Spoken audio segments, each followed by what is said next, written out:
how to go with that reflective process, I'm going to actually go into a little bit more detail of what makes up for a reflective practitioner. So it's around engaging with self-questioning and in lifelong learning. So it's around developing a good knowledge base, but also having the intuition that can be supplemented with this theory. It's around challenging accepted practices, and it's making sort of evidence-based decisions. So think about different ways of doing all these key things. It's knowing the importance of context of where we're working and why.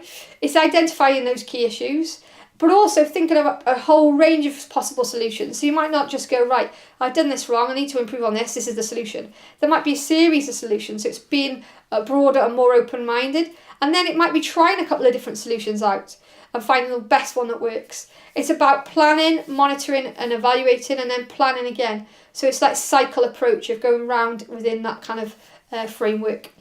It might be around collaboration with colleagues and welcome questions and reflections and constructive criticism. So if we're looking at practical, maybe it's your coaching, you might actually get some feedback from your players or other coaches to actually feed back into your reflections. And then you're going to record that information. So it's not just maybe about your personal views, it may be some external views from other people that are going to feed into your reflective process. So where are you going to be actually using these kind of key skills of reflection? It might be around coaching, it might be part of a learning process, or actually part of a key assessment where we're asking you to reflect on something. So now I've had assignments where I've asked students to pick 2 people that they've had presentations from, or 2 coaches or whatever, and do a reflection on their differences in their delivery, reflect on the experiences that they had within that session. So there's lots of different scenarios where reflection occurs. So how to become reflective? As I've stated, it's really important that you become open-minded and question individual information. Be wholeheartedness to the cause, so it can't be half-hearted. You might be, I'm going to do a bit of reflection, I'm going to answer, or I've got up to kind of thinking about what I've done, but I can't be bothered anymore. It's really important you follow all those key stages.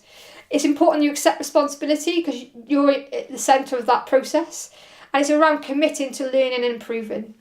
Reflection is generally triggered by professional dilemmas and issues or problems. So sometimes you might actually only reflect when something goes wrong. Well, it might be times where you reflect more often, so look at the positives and then go, actually that went really well, I'm going to try and use that again. So it's continually using this process about improving. So again, a little task for you on reflection. So what I'd like you to do is reflect about one of the topics you've covered this term or within this module on the development of your academic skills. I'd like you to maybe, if you're in a group scenario, you could share with your partner what you've come up with. If you're on your own, obviously it's just around jotting down these key points. And then basically, look at this reflective process of the things you've been learning, and maybe, it might be that you've identified, okay, this has been really good because, I've worked on my assignment essay writing skills, I've got really good at that. I'm not great at reports, I need to spend a little bit more time on that. Here's my action plan, I'm going to go away and do some reading on report writing. So again, thinking about this module as a whole, have a little bit of approach, choosing one of those models to do a little reflective practice exercise on looking at that and what you've studied so far. So some of the questions you might be asking yourself at this point is, how do you feel about the topics covered? Try to explain your feelings about which topics were you comfortable or uncomfortable with and why.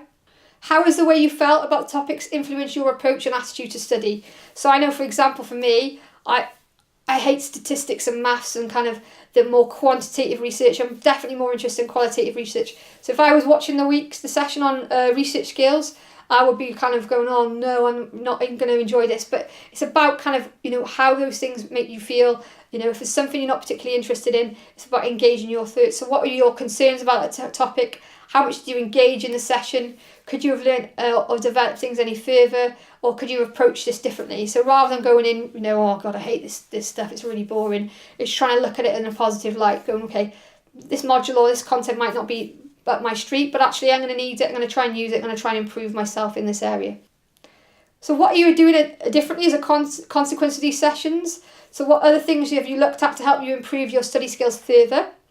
What do you think you have learned about yourself? What do you think you have learned about how you can carry on with your work or carry out your work? And then finally, do you feel more confident about the academic ability as a consequence of this module so far? What further actions do you need to take to further improve and develop your study skills? So this process of reflection is definitely going to help when you start doing some of these action planning skills that we're going to be doing later on in the session on action planning and problem solving. So it's really worth spending a bit of time on doing this reflective task on study skills. And then finally, I'd just like to put it into context. Why is the ability to reflect an important part or skill of the workplace? So you're in university and we're asking you to reflect. There is a reason we're asking you to do this. So when you go into a job at the end of your course, you're going to need this to do this on a day-to-day basis. Okay, I've been given this project, how is this getting on? What am I doing well? What direction do I need to go in? What do I need to improve it? Or it might not even just be a whole project. It might be a specific thing on a day.